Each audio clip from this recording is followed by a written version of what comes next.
কোথাও জোর করে থাকতে চাই না, যদি খুবই খারাপ লাগে বলবেন, সালাম দিয়ে চলে যাব। আপনাদের এই মসজিদে আসার পরে যেখানে 5 ওয়াক্ত নামাজ পড়ায় জান্নাতুল নাইম জামে মসজিদ লক্ষ্মীপুর ভাটাপাড়া, 3 বার মিটিং হয়েছে, তারা কমিটির পক্ষ থেকে বলেছে যে আপনাকে এখানে জুম্মা পড়াতে হবে। ভাটাপাড়ায় 1 বছরের মধ্যে 3 বার মিটিং করে সিদ্ধান্ত নিয়ে আমাকে বলেছে যে আপনাকে ভাটাপাড়াতে জুম্মা পড়াতে হবে।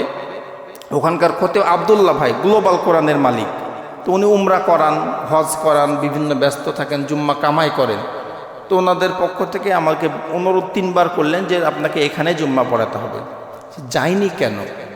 যখন এখানে ইন্টারভিউ দিলাম, যখন জুম্মা হয়ে গেল, আমাদের দুখু ভাই, এরপরে সাহেব আলী ভাই, এই যে সামনে বসে আছে আমাদের আনোয়ার ভাই, অনুরোধ করেছিল যে ভাই এই মসজিদে খালি খতিব আসে আর যায়, দয়া করে আপনি এই কাজটা করেন না, কম করে হলে 2টা বছর থেকেন। কসম আল্লাহর, এই কারণেই শুধু আছি। আমি যদি আজকে বলি যে থাকবো না, সামনে জুম্মা আমি ওই ভাটাপাড়াতে পড়াবো, তো যদি খুবই কষ্ট হয় একটু আস্তে করে এসে বলেন, সালাম দিয়ে চলে যাব, কিন্তু বিরোধিতা করেন না। এটা তো খারাপ না রে ভাই। নবী করিম সাল্লাল্লাহু আলাইহি ওয়াসাল্লামকে আল্লাহ যখন আদেশ করলেন যে ওয়ানজির আশিরাতাকাল আকরাবিন, হে নবী আর গোপনে দাওয়াত না, এখন প্রকাশ্যে দাওয়াত দেন। তো নবীজি সাফা পর্বতে দাঁড়িয়ে একটা ফ্ল্যাগ, পতাকা উড়িয়ে দিয়ে সকল গোত্রের লোকদেরকে ডাকলেন। এর কারণ কি?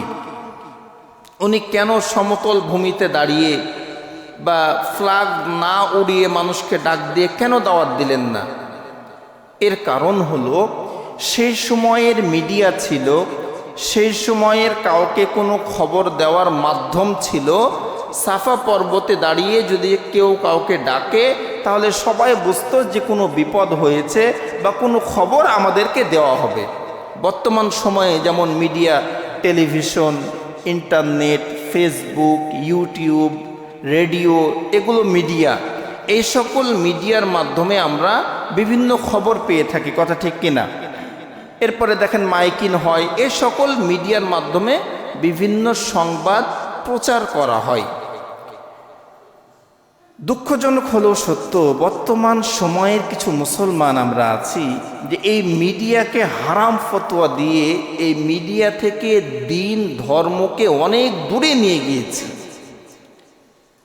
Media, television, internet, radio, YouTube, Facebook, এগুলো যদি হারাম হয় তাহলে নবীজি যে সাফা পর্বতে দাঁড়িয়ে সবাইকে একত্রিত করলেন ওটাও হারাম হবে।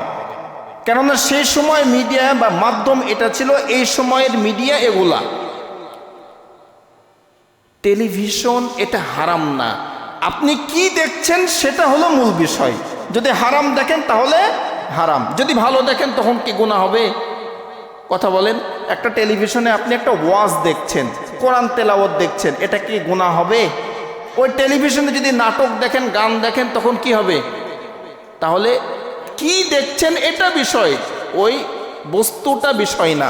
এই যে মোবাইল, এই মোবাইলের মাধ্যমে আপনি যদি ইচ্ছা করেন যে এই মোবাইল দিয়ে আমি নিজেকে জান্নাতি বানাবো, এটা সম্ভব। এই মোবাইলের মধ্যে আপনি 30 পারা কোরআন পাবেন, 86টা হাদিস পাবেন, কত ওয়াজ নসিহত সব পাবেন। আবার এই মোবাইল দিয়ে আপনি গুনাহ করারও অনেক জিনিস পাবেন। এখন এটা ব্যবহার কি করে করবেন, চয়েস আপনার। যেইভাবে ব্যবহার করবেন সেই দিকে আপনাকে নিয়ে যাবে। এই কথা বলার কারণ হলো, কারো প্রতি রাগ হয়ে বা আমার রাগ প্রকাশ করার জন্য বলছি না, একটা বিষয় সমাধানের জন্য বলছি।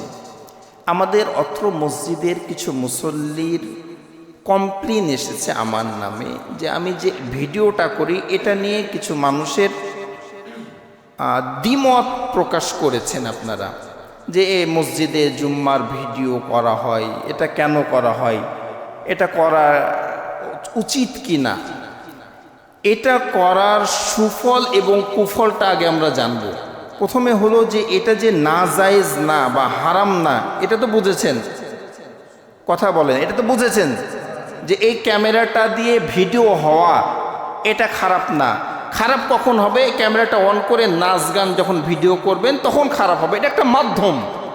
আচ্ছা, দ্বিতীয়ত, এই যে ভিডিওগুলো হয় এগুলো ইউটিউবে যায়, আপনাদের মনে আছে কি না আমি জানি না, ইতিপূর্বে আমি একটা বিষয়ে আলোচনা করেছিলাম যে বেশি বেশি ইস্তেগফারের 30টি ফজিলত মনে আছে মনে হয় অনেকের।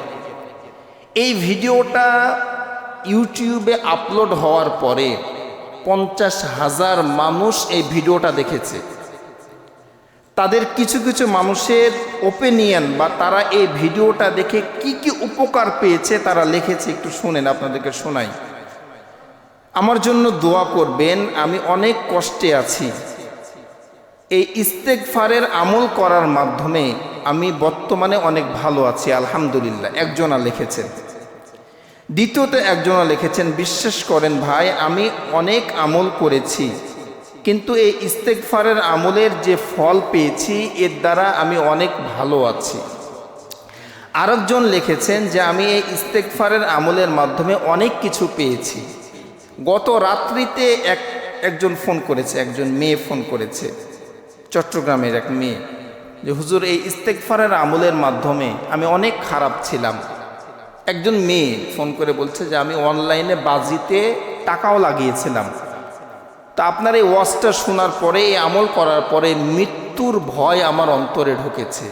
আমি বুঝতে পেরেছি যে আমি ভুল করছি, আমার স্বামী এখনও হারাম পথে আছে, তো আমি তাকে কি করে ভালো করব, এরকম পরামর্শ নিলেন। এরকম অহরহ প্রশ্ন আসছে, তারা উপকৃত হচ্ছে। তাহলে ক্ষতি তো নাই, উপকার আছে, কথা ঠিক কিনা বলেন? দ্বিতীয় প্রশ্ন, কিছু প্রশ্ন এসছে, ওগুলোর অ্যান্সার দিচ্ছি। যে অন্য অন্য হুজুর করে না, সবাই তো করে না, তো আমি কেন করব? এই ভিডিওটা করা, এই যে ক্যামেরাটায় ভিডিও হচ্ছে, ভিডিওটার দাম 1,10,000 টাকা, পুরো সেটটার দাম 1,10,000 টাকা। যার যার সামর্থ্য আছে সে করে। আপনাদের মসজিদের আগের খতিব জাকির, ও মসজিদে দেখেন ভিডিও হচ্ছে, আশপাশে আরও বিভিন্ন মসজিদে মুস্তাক আহমেদ বড় বক্তা সবাই চিনেন, উনিও করে। তো অনেকের তো অ্যাবিলিটি নাই, কিনতে পারে না, করতে পারে না। তো সবাই করে না বলে আমি করব না, এটা তো ঠিক না। তৃতীয় কথা হলো, এই যে ভিডিওটা হয়ে যাচ্ছে, যারা যুবক ভাই তারা বুঝেন, হওয়ার পরেই কিন্তু ইউটিউবে যায় না, এটা এডিটর এডিট করে। এডিট করতে তাকে প্রত্যেকটি জুম্মার জন্য আমাকে 6 থেকে 700 টাকা দেওয়া লাগে।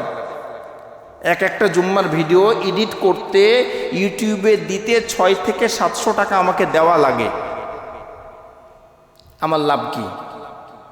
আমার ব্যক্তি লাভটা কি বলেন? ক্যামেরাটা কিনেছি 1 লাখ টাকা দিয়ে, প্রত্যেক সপ্তাহে 700 টাকা করে দেওয়া লাগে। আমার লাভ আছে? 2 পয়সা ইনকাম নাই আমার, তো কেন করি?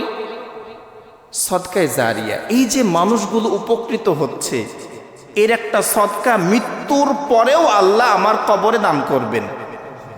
আর আপনাদের যে কষ্টটুকু হয়, এখানে রাখা থাকে বা বসতে পারেন না, বা যতটুকু কষ্ট হয়, এতটুকু যদি আপনারা মেনে নেন, এই সদকার ভাগীদার আপনারাও হবেন, আল্লাহ আপনাদেরকেও মাহরুম করবেন না। আর একটা প্রশ্ন এসছে লাইট জ্বলা নিয়ে। আমি ভিডিও যদি না করি, এই লাইটটা জ্বলে না? জ্বলে তো। তো এখন তো একটাও জ্বলছে, তো সমস্যা কোথায় ভাই? ভিডিও না করলেও একটা জ্বলে, ভিডিও করলেও একটা জ্বলে, তো সমস্যাটা কী রে ভাই? একজন বলেছেন যে 500 ওয়াটের লাইট, এই লাইটটা 30 ওয়াটের লাইট ভাই, 30 ওয়াটের লাইট, 500 ওয়াটের না। আমি কিনেছি 30 ওয়াটের লাইট, এটা আমি কিনে এনে দিয়েছি। তো ভাই, এগুলো হলো সদকায়ে জারিয়া ভাই। অনুরোধ, বিরোধিতা করেন না, বিরোধিতা করলে গুনাহগার হবেন। আর যদি একটু সাপোর্ট করেন, এই যে সদকায়ে জারিয়া, ভালো কাজের সহযোগিতা করার জন্য সদকায়ে জারিয়া পাবেন। যদি কারেন্টের বিল বেশি উঠে যায় বলেন, আমি দিয়ে দেবো আলহামদুলিল্লাহ। আর আরেকটা কথা ভাই, আমি কোথাও জোর করে থাকতে চাই না। যদি খুবই খারাপ লাগে বলবেন, সালাম দিয়ে চলে যাব। আপনাদের এই মসজিদে আসার পরে, যেখানে 5 ওয়াক্ত নামাজ পড়ায়, জান্নাতুন নাইম জামে মসজিদ, লক্ষ্মীপুর ভাটাপাড়া, 3 বার মিটিং হয়েছে। তারা কমিটির পক্ষ থেকে বলেছে যে আপনাকে এখানে জুম্মা পড়াতে হবে। ভাটাপাড়ায় 1 বছরের মধ্যে 3 বার মিটিং করে সিদ্ধান্ত নিয়ে আমাকে বলেছে যে আপনাকে ভাটাপাড়াতেই জুম্মা পড়াতে হবে।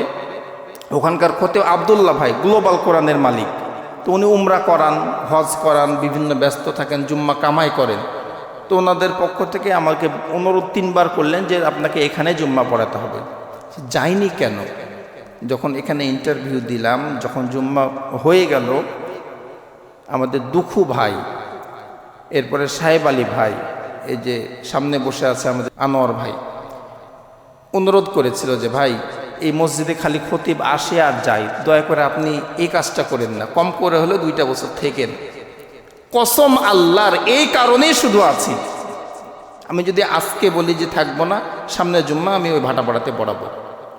তো যদি খুবই কষ্ট হয় একটু আস্তে করে এসে বলেন, সালাম দিয়ে চলে যাব, কিন্তু বিরোধিতা করেন না। এটা তো খারাপ না রে ভাই, কাজটা তো খারাপ না, ভালো কাজ। যদি একটু কষ্ট হয় একটু সহ্য করেন, আল্লাহ সদকায় জারিয়ে দিবে।